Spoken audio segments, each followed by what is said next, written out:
السلام عليكم ورحمة الله وبركاته. kulanti wanaagsan dhammaantiin baa ardayda. casharkeenu waa casharkii ku saabsanaa Filmora 9. casharkan caawa waxaynu ku qaadan doonaa shay aad u muhiim ah kaasoo ah sida loo sameeyo laragiska ama qoraalka heesaha ee iyadoo heestii baxayso qoraalkiina uu raacsan yahay, taas oo ka mid ahay timelinekii anigu aan diyaarin jiray ee advertisementka ku jiray. marka waxaynu sameynaynaa, waxaad soo qaadanaysaa videogii heesta ayaad soo qaadanaysaa, hadday audio tahayna audioha ayaad soo qaadanaysaa. markaan imika halkan right click baan odhanayaa, right click markaan import baan odhanayaa, waan doonanayaa markaa anigu waa video.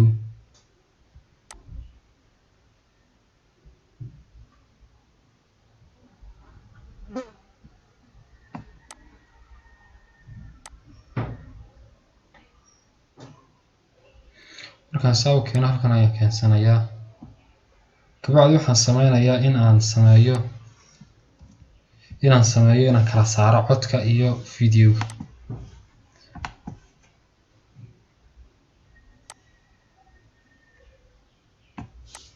videogan markaa delete iska dhahayaa, codkii baa isoo haray soo maaha. okay, codka markaa ma wada doonayo inuun baan ka rabaa.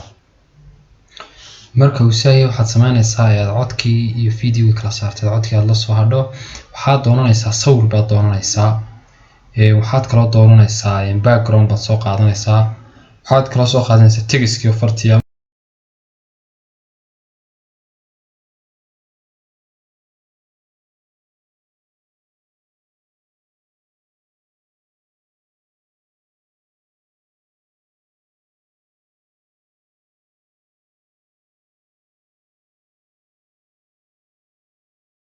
leekaysiisna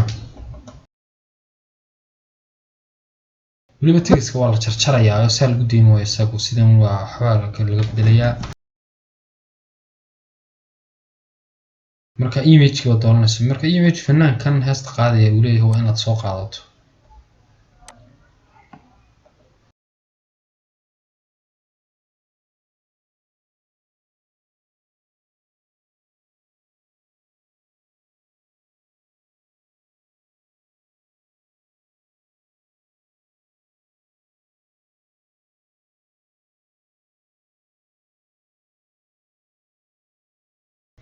weliba isdaba mari oo hawa sarreeyo, tegisku ha sarreeyo waayo maadaama uu googo'ayo isagu, kan isagu ma googo'ayo. okay, markaa waa inuu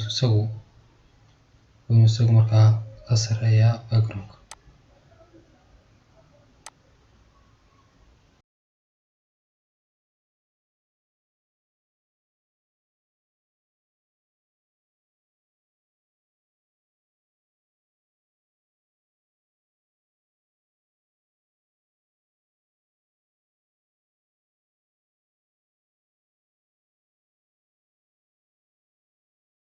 marka uu saa yahay markaa wixii qormaya waa tegiska. imagekii imika way buu soo bixi laayahay.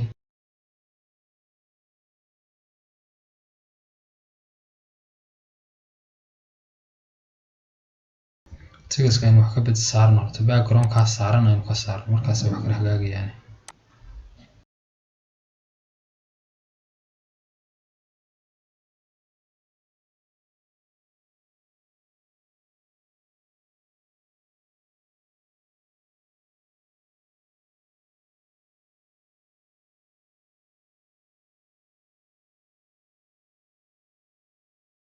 qoraalku halkaas oo kuu jooga ayaad kaga imanaysaa. markaad kaga timaado waa kan sawirkii beenoo soo baxay fanaanka. markaa qayb baa la keenaya, looma wada deynayo halkaa. dul tag imageka, waa kan double click leh. waxaad sameynaysaaba adoon isdhibinba crop iyo zoom toona aadin, halkan kaalay halkan ku dhufo. markaad doorato labada mid uun baa kuu dooran, saas dheh. markaa imika sawirkii baa yaraaday, sawirka marka halkaas aynu deynaynaa, isagoo xagga kale kasoo yareynaynaa.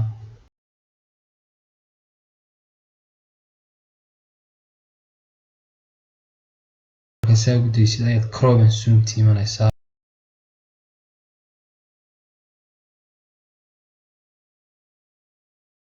sawirka intaasaad ka dhigaysa, dadkaas iyo waxaasaad ka jaraysa si fanaanka oo keliya uu noqdo sawir.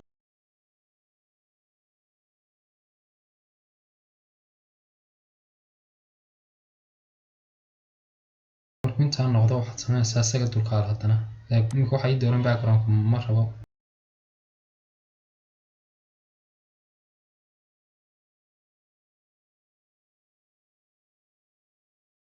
bes hawsha halkaasi kaga dhanta waxaad sameynaysaa markaa qoraalkiiba haddaba bilaabanaysa bal imika aynu yar daarno waxaanu sameynaa weliba ha wada yidhaahdo maaha in la qoro inta yar marba yidhaahdo kelmad aad u qorto maaha waayo wixii maaha dee turjumaad aad turjumayso filin oo kale maaha daa ilaa iyo inta uu moogtahay inta hore wada dhahayo bes halka ayaad ku joojinaysa marka ayadood qorayso intuu yidhi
bes intaas ayuu ku joogaya soo maha marka intaa waa inaad jartaa tegiska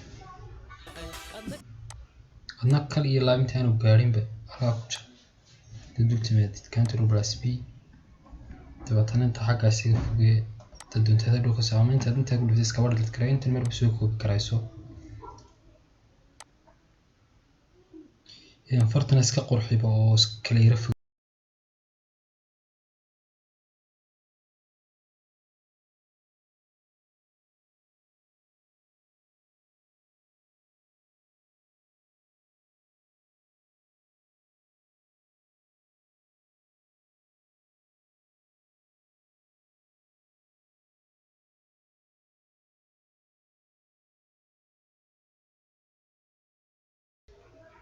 tan copy dheh dana bahashan soo jiid halkan keen bartaa markaad keentid Ctrl+V kusii indhageysana weliba intaynaan gelin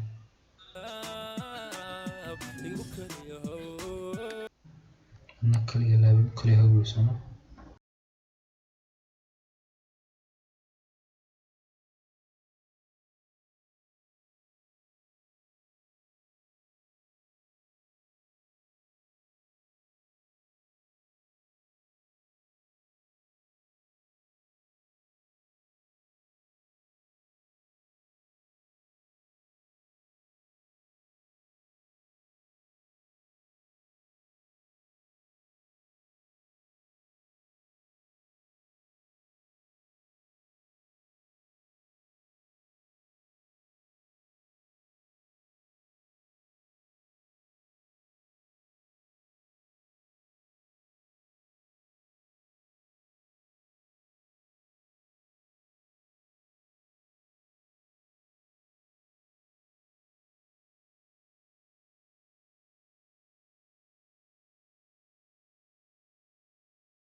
marka halkaas ayuu caawa cashirkeenu inoogu joogayaa. waxaan jeclaa inaan inoogu daro projectiga sida loogu save garaysto. saasna way fududahay, bal aan isku dayo inaan ku daro. projectiga waxa weeye adigoo sidan hawsha u wado oo kale ayaa hawl kugu iman kartaaba oo computer kuu daaran yahay. ma aha inaad save garayso oo aad u save garayso adigoo export tegaya, balse waa inaad si project yara aad u save garaysto halkaagii aad kasii bilaaban karto markaad doontaba. waxaad samaynaysaa iyadoo sidaas ah ayaad halkaa tegaysa, waxaad leedahay markaad halkaa file ku dhufato save project oo waliba save as hadduu hore kugu save garaysnaana waa okay, save baad leedahay, save as baad ku dhufani.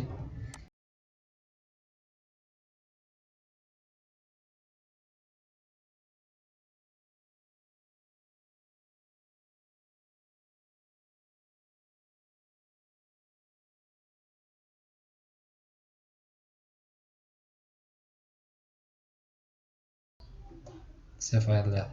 save marka aad tiraahdid waad iska soo laabsan, kan waan iska soo laabayaa. waxaad dul tegaysaa applicationkii Filmora ayaad dul tegaysaa, dabeetana right click baad ku dhufanaysaa dhinaca waxa kuu soo saara projectyadaadii oo dhan. kaaga waad ku dhufanaysaa, wuu ku geynaya halkaagii wuu kusii taagan yahay.